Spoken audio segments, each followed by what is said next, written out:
செஞ்சிக்கோட்டை தமிழர்களின் கோட்டை.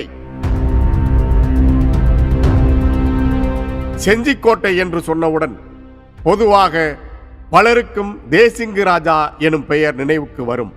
ஆனால் தேசிங்கு ராஜா என்றோ ராஜா தேசிங்கு என்றோ வரலாற்றில் ஒருவரும் இல்லை. அது ஒரு வரலாற்று பிழை.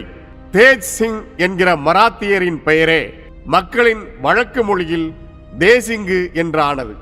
அந்த தேஜ் சிங் செஞ்சியை நிர்வாகம் செய்தது வெறும் 10 மாதங்கள் மட்டுமே என்கிறது வரலாறு.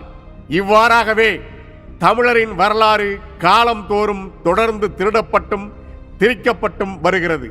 திரிக்கப்படும் வரலாறுகளின் பெயரில் யுனெஸ்கோ போன்ற பன்னாட்டு அமைப்பு அங்கீகாரம் தருவதை நாம் ஏற்க முடியாது. இயற்கை வளங்களும் செல்வ செழிப்பும் நிறைந்த செஞ்சிக்கு வந்திருந்த போர்த்துகீசிய மதபோதகரான பிமண்டா, நான் இந்தியாவில் பார்த்த நகரங்களில் செஞ்சி மிக சிறப்பானது, போர்ச்சுகல் நாட்டில் இருக்கும் லிஸ்பன் நகரை தவிர மற்ற எல்லா நகரங்களையும் விட செஞ்சி மிக பெரியது என வியந்து எழுதினார். அப்போது தென்னிந்தியாவில் மிக செழுமையான தேசமாக செஞ்சி கருதப்பட்டது. அக்கால ஆட்சியாளர்கள் போர் செய்து எதிரிகளை வீழ்த்துவதை விட சொந்த நாட்டின் மக்களை எதிரிகளிடமிருந்து பாதுகாப்பதையே குறிக்கோளாக கொண்டிருந்தனர். அப்படி ஒரு பாதுகாப்பு மிக்க தலைநகரமாக செஞ்சி இருந்துள்ளது குறிப்பிடத்தக்கது. 60 அடிகள் அகலமான கோட்டை சுவர், அதற்கு வெளியில் 80 அடி அகலத்தில் அகழி, அதை தாண்டி மலையும் காடுகளும் என இயற்கை அரண்கள் சூழ்ந்த செஞ்சிக்கோட்டையின் வடிவ அமைப்பையும் உறுதியையும் பாதுகாப்பையும் கண்டு வியந்த ஐரோப்பியர்கள் கிழக்கு உலகின் ட்ராய் என்று புகழாரம் சூட்டினர். இயற்கையோடு ஒன்றிய 3 பெரிய மலைகளும் 2 சிறிய குன்றுகளும் 12 கிலோமீட்டர் நீளமுள்ள மதில் சுவர்களால் இணைக்கப்பட்டு முக்கோண வடிவத்தில் கட்டப்பட்டுள்ள செஞ்சிக்கோட்டை பல போர்களை சந்தித்த பிறகும் ஏறத்தாழ 800 ஆண்டுகளுக்கு பிறகும் இன்றும் அதே உறுதியுடன் காட்சி தருகிறது. செஞ்சிக்கோட்டை கோன் வம்சத்தால் கட்டப்பட்டது.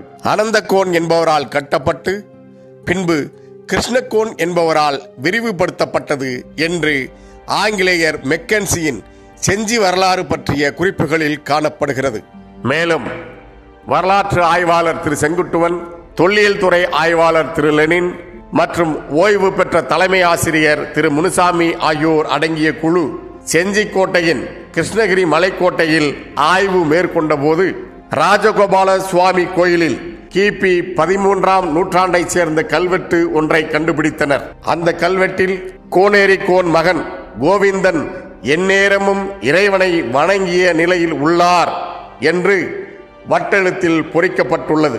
கோனேரி கோன் ஆட்சி காலம் கிபி 1270 முதல் கிபி 1290 வரையிலானது. இதன் மூலம் செஞ்சிக்கோட்டையை கட்டியவர்கள் அனந்தகோன் குலத்தவர்கள் என்பது உறுதியாகிறது. இந்த கல்வெட்டு குறித்த செய்திகள் the Indian Express, Dinakaran, Dinamalar உள்ளிட்ட பல நாளிதழ்களின் இணையதளங்களிலும் மற்றும் சில நாளிதழ்களிலும் வெளியாகியுள்ளது.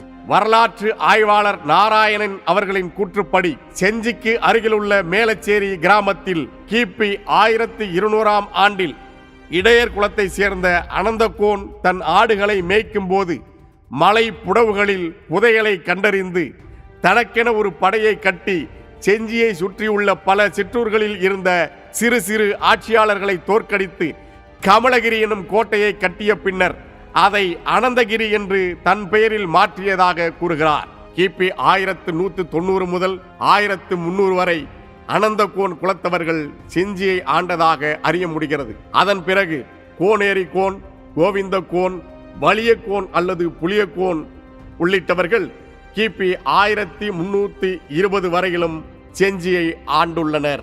அதன் பிறகு கிபி 1320 முதல் 1330 வரை குறும்பர் குலத்தை சேர்ந்த கோபலிங்க கோன் இந்த பகுதியை ஆண்டதாகவும் அறிய முடிகிறது. சேந்தமங்கலத்தை தலைநகராக கொண்டு ஆட்சி செய்து வந்த காடவ மன்னன் கோப்பெருஞ்சிங்கன் 3ஆம் ராசராசனை செஞ்சியை அடுத்த அன்னமங்கலம் என்னும் ஊரில் உள்ள மலைக்குகையில் சிறை வைத்ததற்கு சான்றாக அக்குகையில் காணப்படும் சிற்பமும் அதில் பொறிக்கப்பட்ட எழுத்துகளும் உள்ளன. 3ஆம் ராசராசனை சிறைப்பிடித்த செய்தி வயலூர் கல்வெட்டிலும் காணப்படுகிறது.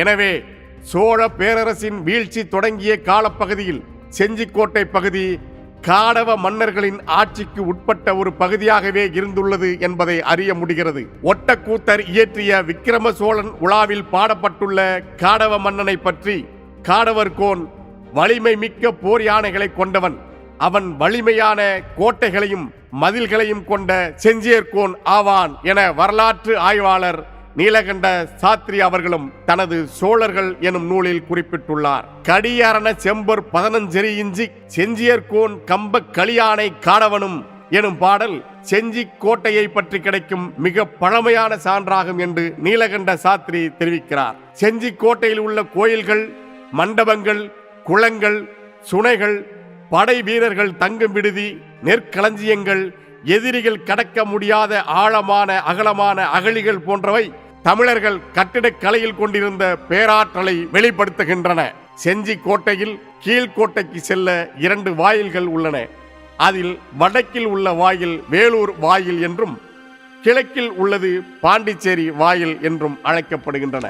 3 குன்றுகளையும் அவற்றை இணைக்கும் கோட்டை சுவர்களையும் உள்ளடக்கிய கோட்டையில் 7 சதுர கிலோமீட்டர் பரப்பளவு உள்ளடங்கியுள்ளது. 240 மீட்டர் உயரத்தில் அமைக்கப்பட்டிருக்கும் இக்கோட்டை 80 அடி அகலமுள்ள அகழியினால் காப்பு செய்யப்பட்டிருக்கிறது. இதில் 8 அடுக்குகளை கொண்ட கோபுரம், தானிய களஞ்சியம், சிறைச்சாலை, படையினர் பயிற்சி கூடம், செஞ்சியம்மன் கோயில் உள்ளிட்டவை அடங்கிய இந்த அரணுக்குள் ஆனைக்குளம் எனப்படும் குளம் ஒன்றும் உள்ளது. இது யானைகளை குளிப்பாட்ட பயன்படுத்தப்பட்டிருக்கிறது.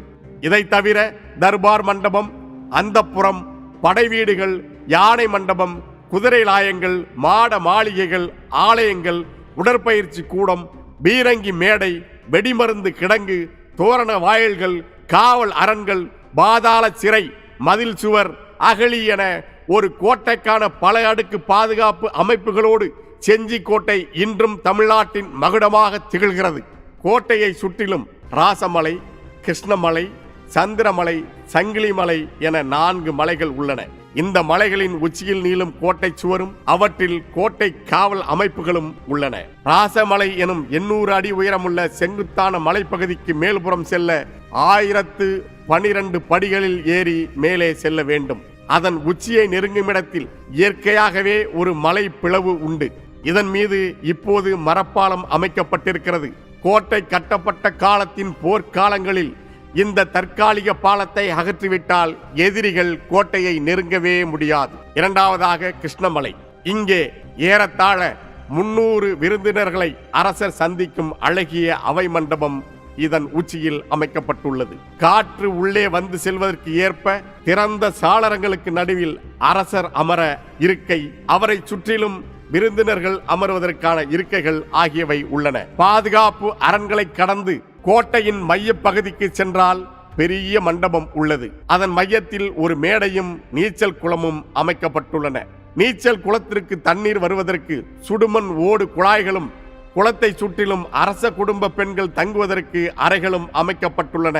இதன் ஒரு பகுதியில்தான் 8 அடுக்குகள் கொண்ட கோபுரம் உள்ளது. அதன் ஒவ்வொரு அடுக்கின் நடுவிலும் ஓர் அறை உள்ளது. கோபுரத்தின் மேலே செல்வதற்கு குறுகிய செங்குத்தான படிகள் உள்ளன. இந்த கோபுரத்தின் உச்சி வரை தண்ணீர் செல்வதற்கு அந்த காலத்திலேயே சுடுமண் குழாய் பதித்திருந்த தொழில்நுட்பம் வியக்க வைக்கிறது. இந்த பகுதிக்கு எதிரில் வீரர்கள் வசித்த குடியிருப்புகள் காணப்படுகின்றன. அதன் அருகிலேயே குதிரை லாயம், யானை மண்டபம் போன்றவை உள்ளன. வீரர்கள் பயிற்சி எடுக்கும் உடற்பயிற்சி கூடத்திற்கு அருகில் வெடிமருந்து கிடங்கும் கோட்டையின் இன்னொரு பகுதியில் பாதாள சிறைச்சாலையும் உள்ளன.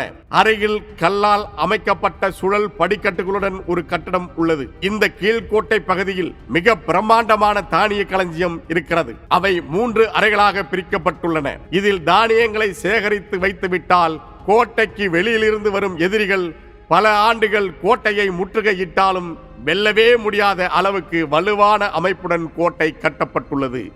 சோழர்களின் ஆட்சி காலத்தில் சிங்கப்புர நாடு என்றும் சிங்கப்புரி கோட்டம் என்றும் அழைக்கப்பட்ட செஞ்சியில் உள்ள செஞ்சி கோட்டை தமிழர்களின் கட்டிடக்கலைக்கு சான்றாக தமிழ் பெருமிதத்தோடு இன்றும் கம்பீரமாக காட்சியளிக்கிறது. திருவண்ணாமலைக்கும் புதுச்சேரிக்கும் இடையில் இன்று ஒரு சிறு நகரமாக இருக்கும் செஞ்சி சோழ பேரரசின் வீழ்ச்சிக்கு பிறகும் மிகப்பெரிய எழுச்சியோடு ஆந்திராவின் நெல்லூரிலிருந்து தஞ்சாவூர் வரை பரவியிருந்த நெடுநிலத்தின் தலைநகராக இருந்தது. விஜயநகர பேரரசு தமிழ்நாட்டை தன் ஆதிக்கத்தின் கீழ் கொண்டு வந்த போது செஞ்சியும் அவர்களின் வசமானது என்று வரலாறு குறிப்பிடுகிறது. 16ஆம் நூற்றாண்டின் தொடக்கத்தில் கிருஷ்ணப்பா என்பவர் செஞ்சியின் முதல் நாயக்க மன்னராக இருந்திருக்கலாம் என்று இந்திய பண்பாட்டு அமைச்சகத்தின் இந்தியன் கல்ச்சர் என்கிற இணையதளம் தெரிவிக்கிறது. 1464 வெங்கடபதி நாயக்கர் என்பவர் செஞ்சியின் மன்னரானார். இவருக்கு அடுத்து வந்த முத்தியாலு நாயக்கர் வெங்கட்ரமண சுவாமி கோவிலை கட்டினார். நாயக்கர்கள் ஆட்சி காலத்தின் வீழ்ச்சிக்கு பிறகு பீஜப்பூரை ஆட்சி செய்த முஸ்தபா கானிடம் 1648 செஞ்சி வீழ்ந்தது. இதற்கு பிறகு செஞ்சிக்கு பாதுஷாபாத் என்று புதிய பெயர் சூட்டப்பட்டது. பீஜப்பூர் ஆளுநர்கள் நியமிக்கப்பட்டனர். கிபி 1677 காலப்பகுதியில் ரவூப் கான், நசீர் முகமது கான் ஆகியோர் செஞ்சியின் பொறுப்பாளர்களாக இருந்தபோது படையெடுத்து வந்த மராத்திய சிவாஜி செஞ்சியை கைப்பற்றினார். மராத்திய சிவாஜி இறந்த பின்பு அவரது மூத்த மகன் சம்பாஜி கிபி 1680 ஆட்சிக்கு வந்தவுடன் செஞ்சியின் பொறுப்பாக இருந்த சுபேதார் ரகுநாத நாராயண் ஹனுமந்தேவை பதவியிலிருந்து நீக்கிவிட்டு ஹர்ஜி மகாதிக் என்பவரை பொறுப்பாளராக நியமித்தார். கிபி 1689 முகலாயர்கள் சம்பாஜியை சிறைப்பிடித்த பிறகு அவரது இளைய சகோதரரான ராஜாராம் பொறுப்பேற்றார். அவர் 1689 ஆண்டு ஜூலை மாத தொடக்கத்தில் செஞ்சி கோட்டைக்கு வந்தடைந்தார். ஆனால் மராத்தியர்கள் ஆதிக்கம் பெறுவதை முகலாயர்கள் விரும்பவில்லை. எனவே முகலாயர்களால் முற்றுகையிடப்பட்ட செஞ்சி கோட்டை கிபி 1697 வீழ்ந்தது. கோட்டையை கைப்பற்றிய சுல்பீர் கான் கோட்டையை புதுப்பிக்க உத்தரவிட்டார். குறிப்பிட்ட காலத்துக்கு பிறகு சுரூப் சிங் என்கிற மராத்தியரிடம் செஞ்சி கோட்டையின் நிர்வாகம் ஒப்படைக்கப்பட்டது. அவருக்கு பிறகு அவரது மகனான தேசிங்கு என்று மக்களின் வழக்கு மொழியால் சொல்லப்பட்ட தேஜ் சிங் நிர்வாகத்துக்கு வந்தார். தேஜ் சிங் பற்றி அறிந்து கொள்ள நாம் பெரும்பாலும் தமிழ்நாட்டு நாட்டுப்புற பாடல்களையும் மெக்கன்சியின் ஆவணங்களையும் தான் சார்ந்திருக்க வேண்டியிருக்கிறது.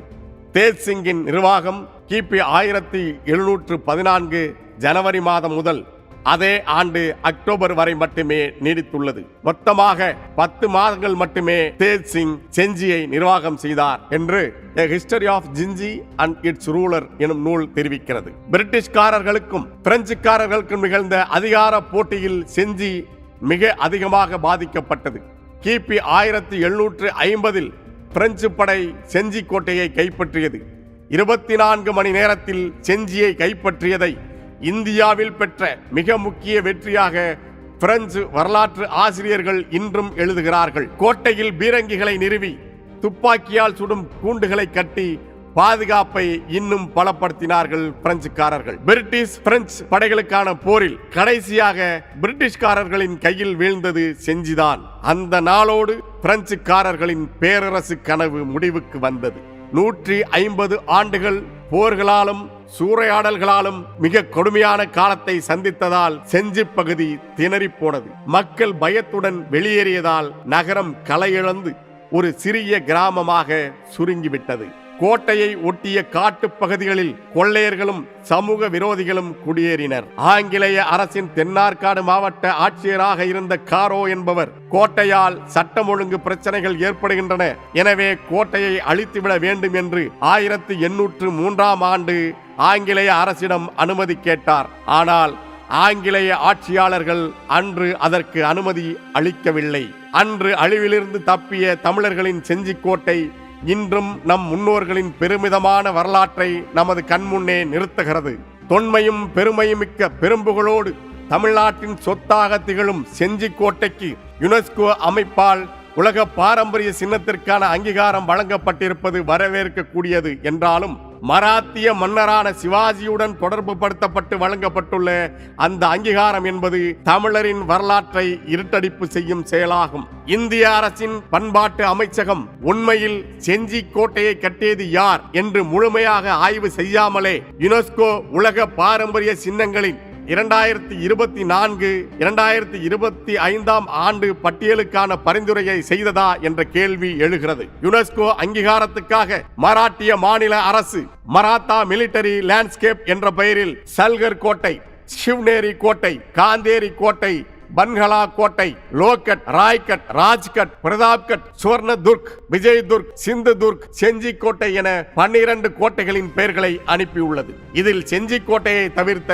பிற வரலாற்று சின்னங்கள் எல்லாமே மகாராட்டிர மாநிலத்தை சேர்ந்தவை. செஞ்சிக்கோட்டையை மராத்திய சிவாஜியோ பிற மராத்திய அரசர்களோ கட்டினார்கள் என்றோ காப்பாற்றினார்கள் என்றோ எந்த கல்வெட்டு சான்றுகளும் இலக்கிய சான்றுகளும் இல்லை. அவர்கள் வந்து சென்றவர்கள் என்பதே வரலாறு. எனவே தமிழ்நாட்டின் பாரம்பரிய அடையாளமாக விளங்கும் செஞ்சிக்கோட்டையை மராத்தா ராணுவ சின்னமாக கருதி அங்கீகாரம் தந்திருப்பதை நாம் தமிழர் கட்சி வன்மையாக கண்டிக்கிறது. தமிழர்களின் உரிமைகள் பறிக்கப்படும் போதெல்லாம் தங்களின் தன்னல கணக்குகளுக்காகவும் அரசியல் லாபங்களுக்காகவும் தமிழர்களின் உரிமைகளை விட்டுக் கொடுத்து தமிழ்நாட்டையே விற்றுக் கொண்டிருக்கிற திராவிட முன்னேற்ற கழகத்தின் தலைமையிலான அரசு செஞ்சிக்கோட்டை உரிமையையும் பறிகொடுத்திருக்கிறது.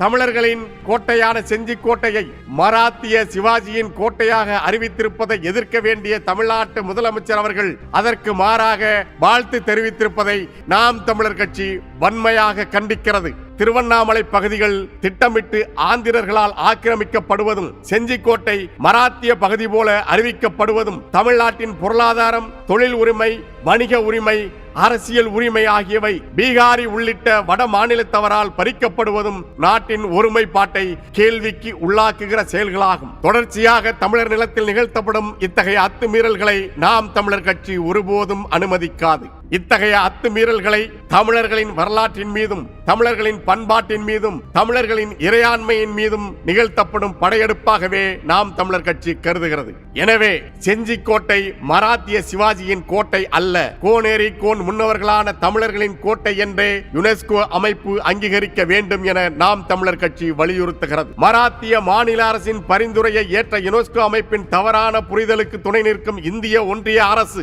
தமிழர் கோட்டையின் உண்மை வரலாற்றை அந்த அமைப்புக்கு அறிவுறுத்த வேண்டும். எங்கள் நிலத்தில் எங்கள் தமிழ் முன்னோர் கட்டிய கோட்டையின் உரிமையை பாதுகாக்க இறுதி வரை போராடுவோம் என்று நாம் தமிழர் கட்சி சூளுரைக்கிறது. செஞ்சிக்கோட்டை தமிழர்களின் கோட்டை, எனவே அதை தமிழ்நாட்டு பாரம்பரிய சின்னமாக அறிவிக்க வேண்டும் என்று உரிமை கோராமல் பாரதிய ஜனதா கட்சியின் தமிழ்நாட்டு தலைவர் திரு நயினார் நாகேந்திரன் அவர்கள் இந்தியாவின் 44வது அடையாளமாக மராத்திய மன்னர்களால் கட்டப்பட்ட கோட்டைகளுடன் நமது தமிழகத்தை சார்ந்த செஞ்சிக்கோட்டையும் இடம்பெற்றுள்ளது நமக்கு கிடைத்த வரலாற்று சிறப்புமிக்க பெருமையாகும் என்று வாழ்த்து தெரிவித்திருப்பதும், delighted that Genji Fort, famously known as the Troy of East, has been inscribed as a UNESCO World Heritage Site as part of the Maratha military landscape of India.